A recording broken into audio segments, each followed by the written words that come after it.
Scientifically proven ways to boost your metabolism. All right, in this video, we're not gonna be talking about how to burn calories. We're not gonna be talking about expending energy, doing all that. We're talking about actual ways you can boost your metabolism that are backed by science. So the first way is through a process called thermogenesis. This is a process in which our body generates heat when burning calories. So caffeine is a stimulant and actually knows that when you take caffeine in different forms, you drink coffee, this actually speeds up your heart rate and creates heat in your body and helps you burn more calories. A lot of times you'll see people drink coffee not only for its appetite suppressing qualities, which is completely separate from boosting your metabolism or inducing thermogenesis, but you'll also see people put it into supplements like fat burners, things like that, because of the way that it helps your body speed up the metabolism. How many people out there drink caffeine specifically for its increased metabolism and potential fat burning properties? Like this video so I know which one of you out there are doing that. All right, so the next way that you can speed up your metabolism is to increase your lean body mass or your lean muscle mass. So the more muscle tissue that you actually have on your body and the more fat that you have on your body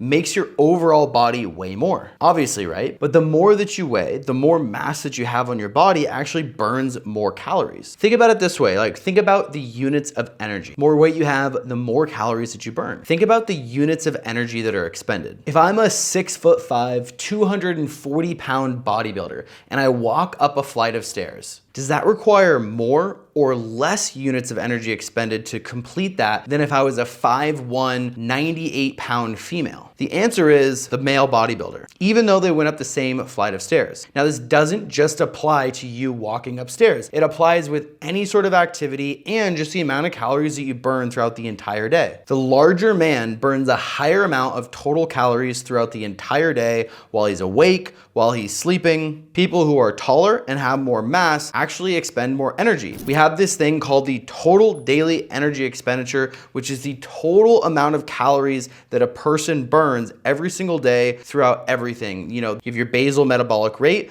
which is basically all the calories that your body burns just by staying alive and doing its regular body processes, like calories you burn while you're asleep. Then you have calories that you burn through digesting food, and then you have like your active calories as well, which is calories you would obviously burn by walking around, moving your arms, tapping your foot, going to the gym, all those sorts of things. All of those things together create the total daily energy expenditure. And depending on your height, weight, gender, age, you're going to have a different total amount of calories that you expend every single day. If you've learned anything in the video so far, consider subscribing to the channel so that you can learn more about how to optimize your fitness, nutrition, overall health optimization. Now at number 3 here, we have prescription thyroid medication. So your thyroid is actually a small gland inside of your body that regulates how quickly and how efficiently your body converts nutrients into energy, or in other words, how it burns calories. The thyroid releases 2 different hormones. One is called T3, the other one is called T4, and you can actually take these hormones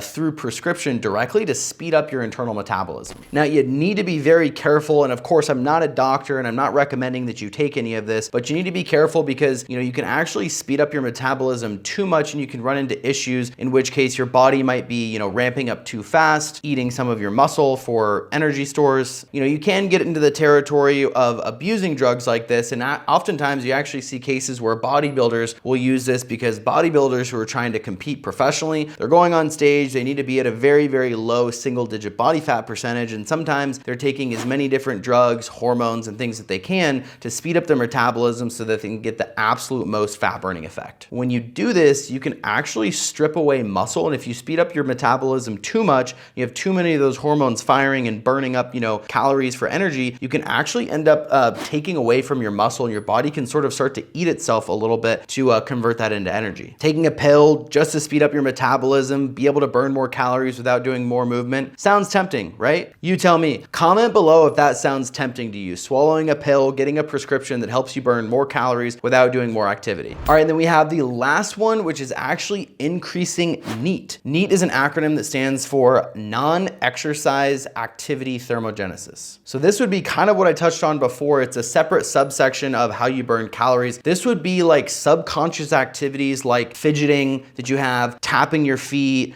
swaying, or any of those things that you do subconsciously that you don't realize that you're doing, but they actually do burn calories. Again, these are subconscious activities that happen that you're not able to consciously change. Once you start thinking about consciously doing these things, it doesn't really become NEAT anymore. Some people will actually subconsciously increase their NEAT, their non-exercise activity thermogenesis, just automatically. Their body does it maybe after a big meal or after they're overeating. Eat a big meal, will just start sweating afterwards, and they'll just start expending energy and burning that. Or you'll see someone who eats, a ton of calories or something like a big meal, and they'll, be kind of jittery, and they'll be kind of moving around, they'll be tapping their feet, and they don't even realize that they're doing that. As far as manipulating this one on its own to increase your metabolism, it's kind of a catch-22, because in order for it to really be NEAT, it is a subconscious activity that you're not really aware of. If you start doing it consciously, if you try to fidget or you try to move more or tap your foot, then again, you're consciously aware of that, and therefore you might not be focused on other things. If you're consciously fidgeting and tapping your feet more, it's not really NEAT anymore because you're trying to do it on purpose, and therefore you're aware of it. It'd just be hard to focus on other things, and you're probably not going to end up doing it if you're trying to do something else, but you're constantly thinking about, oh, I need to move more, I need to move more. However, if you can do more, if you can fidget more, if you can tap your foot more, and you're not going to be distracted,